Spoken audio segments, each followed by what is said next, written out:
ରାଧା ଭାବରେ। ତେଣୁ ଏ ରାଧା କୃଷ୍ଣ ପ୍ରେମର ଅବତାରଣା କରି ଯାହା ହେଉଛି ନିଷ୍କାମ ଭାବର କଥା, ସେଇ ଅବତାରଣା କରି ରାସର ସୃଷ୍ଟି କରିଛନ୍ତି। ସେ କେମିତି? ନିତ୍ୟ ସ୍ଥଳରେ ରାସ, ତ୍ରିବେଣୀ ଜଳରେ ସ୍ନାନ କର, ସୁମନରେ ଶୂନ୍ୟ ନଦୀ ତ୍ରୟ ଧାର, ସୁମନରେ ଶୂନ୍ୟ ନଦୀ ତ୍ରୟ ଧାର, ସୁମନରେ ଶୂନ୍ୟ ନଦୀ ତ୍ରୟ ଧାର। ତେବେ ଆମେ ସମସ୍ତେ ନିତ୍ୟ ସ୍ଥଳରେ ବାସ କରିଛେ। ଆମେ ଯେମିତି କୋଉଠି ଯାତ୍ରା କି ଅପେରା କରିବା, କାହାକୁ ଶ୍ରୀକୃଷ୍ଣ ବେଶ କରିବା, କାହାକୁ ରାଧା ବେଶ କରିବା, କାହାକୁ ନନ୍ଦ, କାହାକୁ ଯଶୋଦା, ଏସବୁ କରିକି ଦେଖିବା, ଦେଖିକି ଆସିଅଛି ନା। ଆମେ କେମିତି ସେ ଶ୍ରୀକୃଷ୍ଣଙ୍କ ସାଙ୍ଗେ ମିଶିବା ଯେ ଅଛନ୍ତି ଆମ ଭିତରେ। ତେଣୁ ସେ କହୁଛନ୍ତି ଏ ନିତ୍ୟ ସ୍ଥଳରେ ରାସ କରିବା ପାଇଁ ତମେ ତ୍ରିବେଣୀ ଜଳରେ ସ୍ନାନ କର। ତ୍ରିବେଣୀ ନଦୀ ତମ ଭିତରେ ଅଛି। ବ୍ରହ୍ମାଣ୍ଡେ ଯାହା ପୁରିଛି ଦେଖ, ସର୍ବତ ପିଣ୍ଡେ ଖାଇଲେ, କଳନା କରି କଳନା କରେ, ମହାଜ୍ଞାନୀ ତୁ ହୋଇରେ, ମହାଜ୍ଞାନୀ ତୁ ହୋଇରେ। ବ୍ରହ୍ମାଣ୍ଡେ ଯାହା ପୁରିଛି ଦେଖ, ସର୍ବତ ମତେ ଖାଇଲେ, କଳ୍ପନା করে কলনা করে, মহাজ্ঞানী তু হইলে, মহাজ্ঞানী তু হইলে। পাগল মন পাইয়া মন, মনুয়া মন যায়, কাহিনী কাহিনী কাহিনী, কোথায় ভক্তি কাহারে, কোথায় ভক্তি কাহারে। পাগল মন পাইয়া মন, মনুয়া মন যায়, কাহিনী কাহিনী কাহিনী, কোথায় ভক্তি কাহারে, কোথায় ভক্তি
ସଙ୍ଗମକୁ ଆହ୍ଲାବାଦକୁ ଯାଉଛୁ।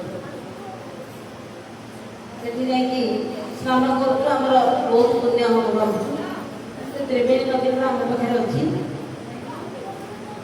ଦିନେ ଖୋଜିଛୁ, ସବୁ ଆରି ଭିତରେ ଅଛି। ଆଉ ଆମେ ଦିନେ ଆସିଛେ, ନିଶ୍ଚୟ ଦିନେ ଯିବା। ଏଠି ରହିବାର କଥା ନାହିଁ। ଯେତେବେଳେ ପାଇଁ ଆସିଛେ ସେତିକି ଦିନ ରହିକି ନିଶ୍ଚୟ ଯିବା। କିଛି ନହେଲେ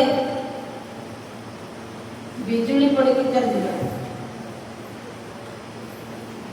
କିନ୍ତୁ ଯେଉଁ କର୍ମଟି କରିଛେ ତାର ଫଳ ଭୋଗିବା। କର୍ମ କ'ଣ କରିଛେ?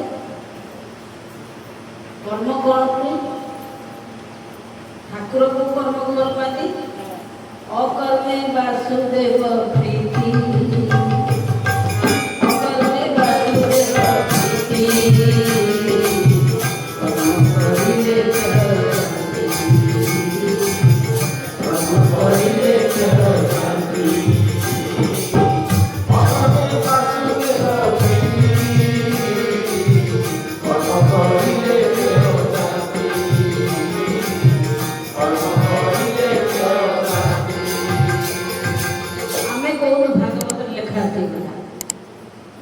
ଅକର୍ମରେ ବାସୁଦେବଙ୍କର ପ୍ରୀତି।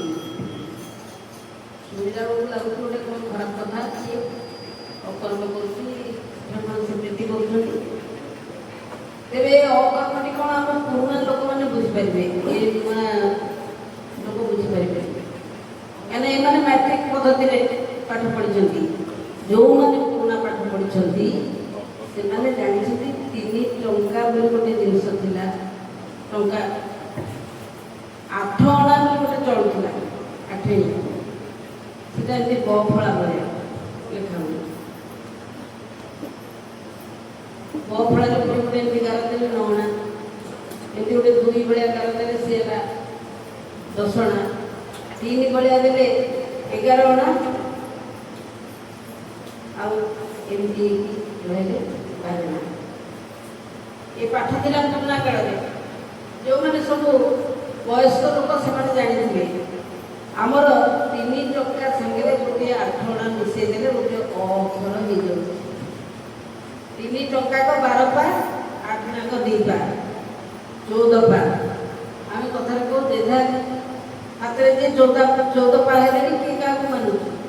ଆମ ଶରୀର, ଆମ ହାତରେ 14 ପା ବା ଆମ ଆଙ୍ଗୁଳିରେ 84 ଆଙ୍ଗୁଳି। ତେଣୁ ଏଇ ହେଉଛି ଆମ ଶରୀରଟି। ଏଇ ଅର କର୍ମ କ'ଣ? ଅଭିରାମ କହିଥିଲେ ପାଦ ସଙ୍କଟକୁ କୁଣ୍ଢା। ତେଣୁ ସେଇ ଅକର୍ମରେ ବାସୁଦେବଙ୍କ ପ୍ରୀତି। ଯେତେବେଳେ କରିଲା କର୍ମ ଭୋଗିକୁ ଦିନେ ପରତେ ନଥିବେ, କେହି ପିଠିରେ ପଡ଼ିବେନି।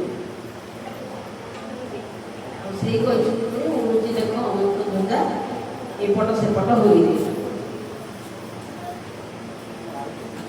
ଏପଟେ କେତେବେଳେ ବହୁଛି, ଏପଟେ କେତେବେଳେ ବହୁଛି। ଏଇ ହେଉଛି ଅନନ୍ତ ଧ୍ୱଜା। ଯେଉଁଥିରେ 7ଟି ଫଣାର ଚିତ୍ର ରହିଛି ଅନନ୍ତଙ୍କର। ତେଣୁ ସେ କହୁଛନ୍ତି ଆମରି ଭିତରେ ସବୁ କିଛି ଅଛି। ତେଣୁ ଆମରି ଭିତରେ ଆମେ ଖୋଜିବା। ସେ କହୁଛନ୍ତି ନିତ୍ୟ ସ୍ଥଳରେ ରାସ, ଯଦି ନିତ୍ୟ ସ୍ଥଳରେ ରାସ ବା ଜୀବ ପରମର ଲୀଳା ଦେଖିବାକୁ ଅନୁଭବ କରିବାକୁ ଚାହୁଁ, ତାହେଲେ ଦେଖେ ତ୍ରିବେଣୀ ଜଳରେ ସ୍ନାନ କର, ସୁମନରେ ଶୂନ୍ୟ ନଦୀ ତ୍ରୟ ଧାର,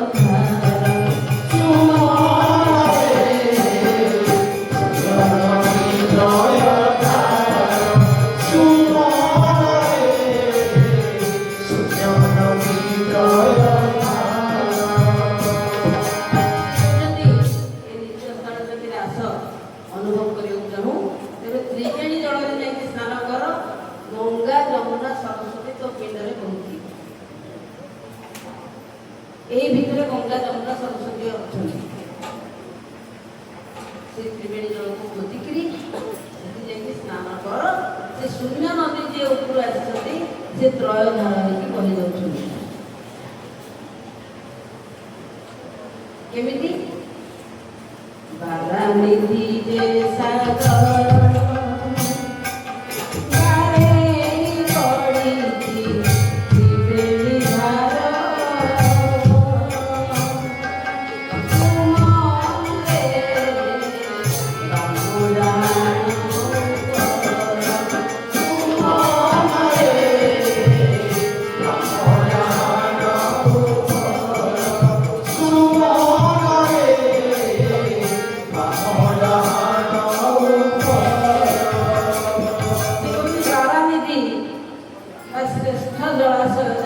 ଜଳଧାରା ସେ ହଉଛି ସାଗର, ସେ ହଉଛନ୍ତି ଅନାମ। ସେଇଠୁ ବାରେଣୀ ପଡିଛି, ବାଡ଼ ପଡିଛି ବା ବାଛି ହେଇଯାଉଛି। କଣ ବାଛି ହେଇଯାଉଛି ନା ତ୍ରିବେଣୀ ଧାର, ଏ ଗଙ୍ଗା ଯମୁନା ସରସ୍ୱତୀ। ବାରେଣୀ ପଡିଛି ତ୍ରିବେଣୀ ଧାର, ଏ ବାମ ଡାହାଣ ଉପର, ଏଠି ଗୋଟେ ଏଠି ଗୋଟେ, ଏ ଦିଟା ଭାଗ ହେଇଯିବାରୁ ଏ ବାମ ପଟେ ବାମରେ ଗଙ୍ଗା ଡାହାଣେ ଯମୁନା ଗୌରୀ ମଝେ ସରସ୍ୱତୀ ନଦୀ ଖସି ପଡୁଅଛି, ଦେଖ ଖସି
गंगा नदी, डाण पटे जमुना नदी, आ मझिरे पाइकिया अंशरे सरस्वती नदी खसी पड़े।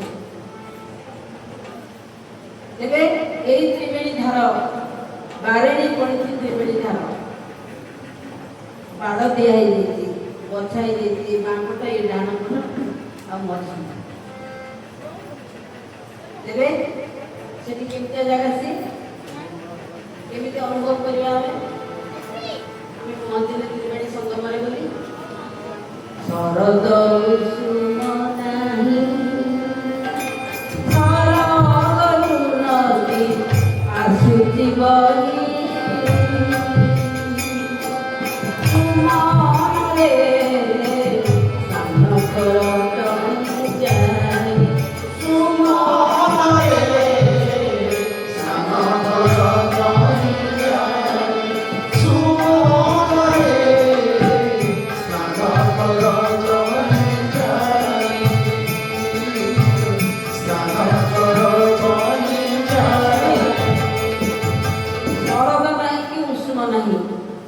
सर्दी नहीं, ठंडा नहीं कि उष्ण नहीं,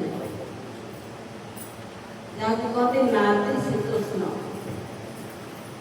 जी ठंडा से गरम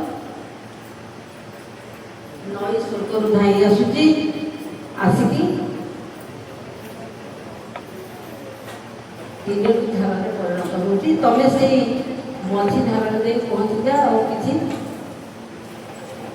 ଆବଶ୍ୟକ ନାହିଁ। ତେବେ ସେଇଠି ପହଞ୍ଚିଲେ ତୁମେ ରାଶି ଦେଖିପାରିବ।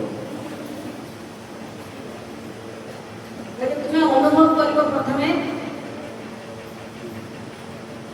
ଗୋପୀମାନେ ଆଗେ ଯମୁନାକୁ ସ୍ନାନ କରିବାକୁ ଯାଇଛନ୍ତି ଡାହାଣ ପଟକୁ। ସେଇ ପଟେ ଯାଇ ତମେ ଟିକେ ସମପବନକୁ ଅପେକ୍ଷା କରିବ। ବନମାଳୀ ଦାସ କହିଛନ୍ତି, ସଙ୍ଗୀରେ ଜଣେ କେହି ମୋର ସଙ୍ଗେ ଆସ ଆସ ଗো ଆସ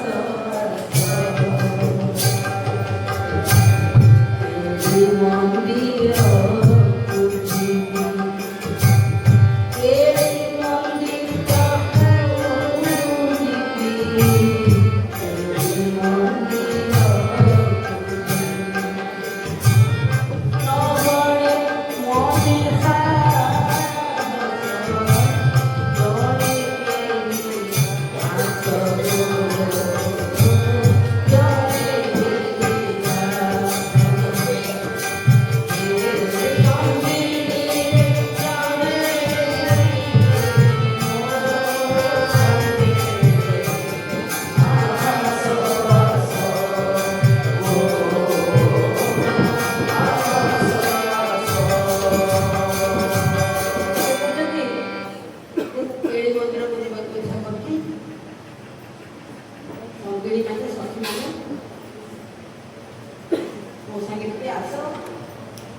ଏକୁଟିଆ ଯିବାକୁ ସାହସ ପଡୁନି। ତୁମେ ମାନେ ମୋ ସାଙ୍ଗରେ ଥିଲେ ମୋ ସାହସ ପଡିବ, କାରଣ ମୁଁ ଜାଣିଛି ମୁଁ ନିଷ୍କାମ ଭାବରେ ତାକୁ ଚାହିଁଛି। ସେ ନିଶ୍ଚୟ ମତେ ଅପେକ୍ଷା କରିଥିବେ। ମୋ ଲାଗି କୁଞ୍ଜ ବିହାରୀ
से अछंती भितर मु जानिछि निश्चय मते से अनुसरण की बसिथि काहे कि से जानि छथि मु ताको भेटियो चाहू आउ सब बाधा विघ्न लंघिक मु निश्चय ताको भेटिबी मो साई खाइ के आस आउ कोन करबी सुलभ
ସମୟରେ ଫୁଟେ, ଯାହାକୁ ଆମେ ରେଗୁଲାର ଫୁଲ ବୋଲି କହୁ, ସୁଲଭ ଫୁଲ ବୋଲି କହୁ, ଯେଉଁଗୁଡ଼ିକ ସବୁବେଳେ ମିଳେ, ଯେଉଁଗୁଡ଼ିକ ଠାକୁରଙ୍କର ପିନ୍ଧିଲେ ସୁନ୍ଦର ଦେଖାଯାଏ। ତାକୁ ନେଇ ମୁଁ ବନ୍ଧୁକ ଗଳାରେ ଖଣ୍ଡିଦେବି। ବନ୍ଧୁକ ଗଳାରେ କିଏ ଅଛନ୍ତି ଆପଣ ଜାଣିଛନ୍ତି? ବନ୍ଧୁ ରହିଛନ୍ତି ତାଙ୍କରି ଉପରେ ସ୍ଥିର ହୋଇ। ତେଣୁ ମହାପୁରୁଷ ଅବତାରଣ କ'ଣ କହୁଛନ୍ତି? ଅନାମ ନାମ ପିଲା ଜାତ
ସେଇଥିରେ ବ୍ରହ୍ମାଣ୍ଡ ହୋଇଛି ସ୍ଥିତି। ବ୍ରହ୍ମଙ୍କର ଅଣ୍ଡ ବା ଯେଉଁ ବିନ୍ଦୁଟି ଖସିଥିଲା ତାଙ୍କ ଇଚ୍ଛା ପ୍ରଳୟ ହୋଇକିରି ସେଇ ବିନ୍ଦୁଟି ଆସିକି ସେ ହ କାର ମଧ୍ୟରେ ରହିଗଲା ଶିଖୁ ଲଢ଼ିଥିଲେ।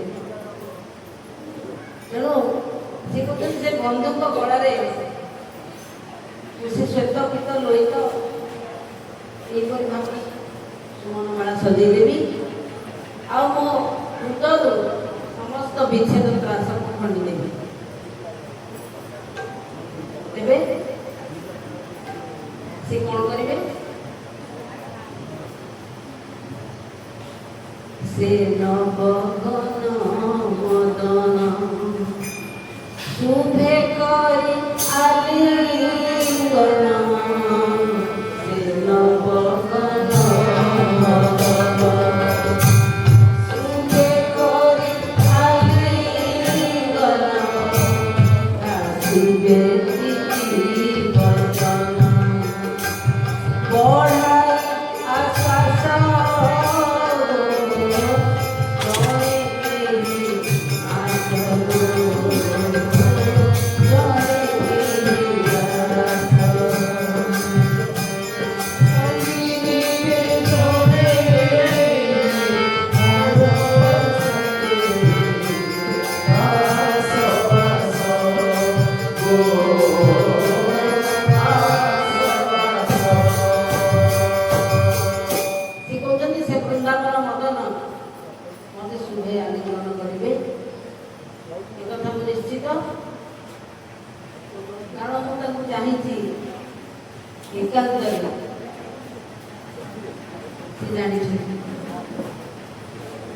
ସେ ଆଲିଙ୍ଗନ କରିବେ ଆଉ ମତେ ପ୍ରୀତି ବଚନ କହିବେ, ମୋ ଆଶ୍ୱାସନ ବଢ଼ିବ।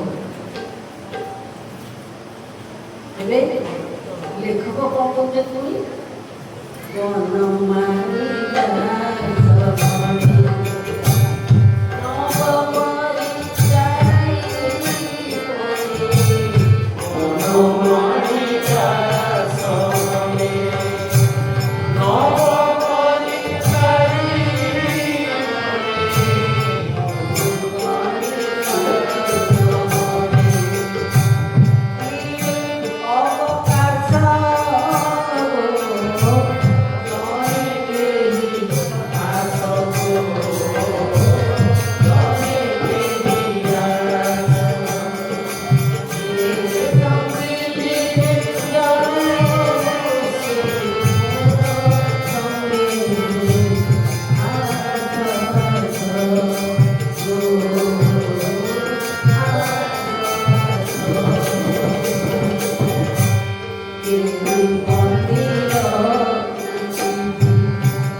ନୂଆ କରି ଯେ ପରିଚାରିକା ଘରେ ରହିଥାଏ ଆମେ ଟିକେ ତାକୁ ଲକ୍ଷ୍ୟ କରୁ। ସେ କପଡେଟ୍ କେମିତି ଧୋଇଲା, ଜିନିଷ କେମିତି ସଜାଡ଼ିକି ରଖିଲା, ପାଣି କେମିତି ଛାଣିଲା, ଘର କେମିତି ଓଳେଇଲା। ନୂଆ ନୂଆ ଆସିଥାଏ ତା କାମ ଗୁଡ଼ାକ ଆମକୁ ଭାରି ଭଲ ଲାଗେ। ପଛରେ ଆମେ କହୁ ଭାରି ଠକ ଅଛି। ତେଣୁ ଏଇ ନବ ପରିଚାରିକା ପଣରେ ମୁଁ ଅନୁଗମନ କରିବି। ଅନୁଗମନ ମାନେ କ'ଣ? ଗମନ ମାନେ ଚାଲିବା। ଅନୁଗମନ ମାନେ କାହାକୁ ଗୋଟେ ଲକ୍ଷ୍ୟ କରି ଚାଲିବା, ଅନୁସରଣ କରି ଚାଲିବା। ଅନୁଗମନ ଗହଣୀ, ଏ ଗହଣ ଦଳରେ ଆସିକି ଅନୁଗମନ କରିବେ।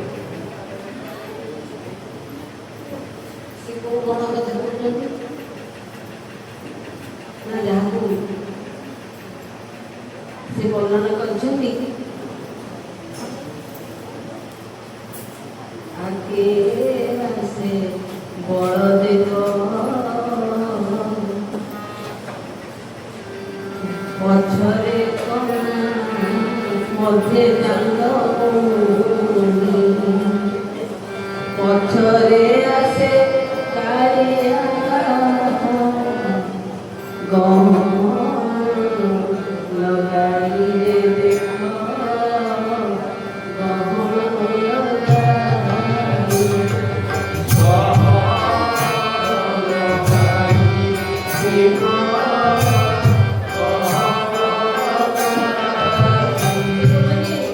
ଯେତେବେଳେ ରଥଯାତ୍ରା ହଉଥାଏ ବ୍ରହ୍ମାଣ୍ଡର କଥା, ସେତେବେଳେ ସେ ଆଗେ ବଳଦେବ ଆସନ୍ତି, ତା ପଛପଟେ ଚାନ୍ଦ ହୋଇ ଆସନ୍ତି ଯାହାଙ୍କ ନାମ ସୁଭଦ୍ରିକା। ପଛରେ ଯିଏ ଆସନ୍ତି ତାଙ୍କ ନାଁ ହେଉଛି କାଳିଆ। କଳା କହ୍ନେଇ, କାଳିଆ ସୁନା, କଳା ଶ୍ରୀମୁଖ, ଏମିତି କେତେ କ'ଣ ତାଙ୍କ ନାଁ ଅଛି। ସିଏ ଆସିଲା ବେଳକୁ ବଡ଼ ଗହଳି ଲାଗିଯାଏ। କିନ୍ତୁ ଏ 3 ଜଣ ଯାକ କେମିତି ଆସନ୍ତି ନା ଗହଣ ଲଗେଇକି ଆସନ୍ତି। ପ୍ରଥମେ ଶ୍ଵେତ ବର୍ଣ୍ଣ ଜ୍ୟୋତି, ତାପରେ ପୀତ, ଆଉ ପଛରେ ଯେଉଁ କଳା ବା ନୀଳବର୍ଣ୍ଣ ଜ୍ୟୋତି ଆସନ୍ତି। ସବୁ ଏଇ ପବନର ଗହଣରେ ଆସନ୍ତି। ଏଇ ହେଉଛି ରାସର ମୂଳ କଥା। ବଳରାମ ଦାସ ଶରଧା ବାରିରେ ବସିକି ସେଇ କଥା କଲେ, ସେଇ ପ୍ରକ୍ରିୟା କଲେ। এই বনমালী দাস যেমনি অনুগমী গহণে ମିଳୁ ଅବକାଶ ବୋଲି କହିଲେ। ଅବକାଶ କ'ଣ ମିଳୁ? ଆମେ ଏବେ କଥାବାର୍ତ୍ତା ହେଇଥିଲେ 60 ଦଣ୍ଡରେ 7 ବାର ବିପରୀତ, 56 ଦଣ୍ଡରେ ଭୋଗ ହୁଏ ଦିବାରାତ୍ର, ବାକି 4 ଦଣ୍ଡ ମାତ୍ର ରହେ ସଞ୍ଜକୁ ସକାଳ। ସେଇ 4 ଦଣ୍ଡରେ ପୁଣି ଦୁଇଟି ଯୁଗ। ସେ 4 ଦଣ୍ଡ କ'ଣ? ସଞ୍ଜ ଆଉ ସକାଳ।